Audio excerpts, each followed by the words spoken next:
This information is for educational purposes only, does not constitute legal advice, and does not create an attorney-client relationship. If you need legal assistance about a legal problem, contact an attorney. Well, what are compacts anyway? And one of the things that I like to tell people is that compacts, in many ways in the United States, is that secret sauce that puts the United in the United States. Now, I can really nerd out on history, but I'm going to keep this short. So if we go back even before the U.S. Constitution, when we had individual colonies, they found out they had to actually cooperate on things. They had their sovereignty, but they had to figure out a way to cooperate with their neighbor or their neighbor's neighbor. And that eventually formed this concept of a compact that came into the Constitution as a compact clause. And that is basically, it recognizes state sovereignty, it recognizes federal supremacy, but it's the legal mechanism for states to enter into contractual agreements to outline terms to accomplish a purpose amongst states. Now, we have all kinds of compacts.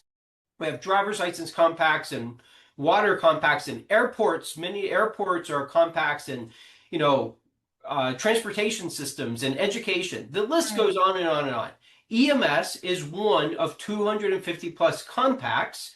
It's important to us because the EMS Compact allows for one state EMS license of a state that's entered into this contractual agreement to be recognized in other states. Think about it like your driver's license. Your driver's license issued in Texas or Colorado or wherever you may be is recognized in other states. Well, that's because states largely are part of a compact. They've agreed to standardized terms. They have a contract between the states that says, I recognize your license, you recognize mine. If someone breaks your law, this is how we're going to adjudicate it.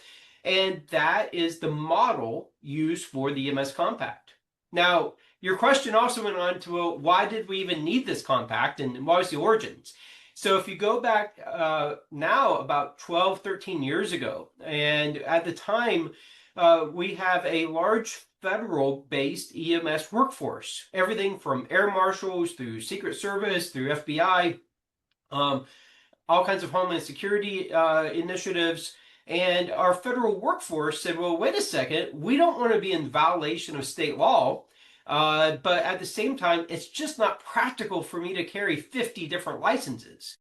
And so they looked at solutions, and the best solution was to form an occupational licensure compact. Now, at the time, the only ones that had done that in occupational licensure was nursing.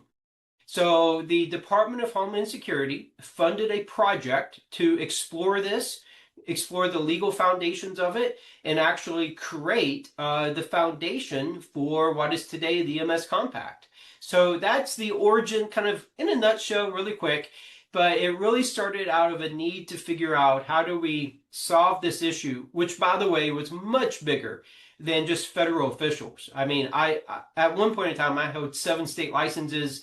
I meet people who have 20, 25 state licenses. So we needed a solution for that, and today there are 17 occupational licensure compacts. EMS was number 2, and we helped open the door for so many other professions. Know Your Regulator, the podcast that inspires you to engage.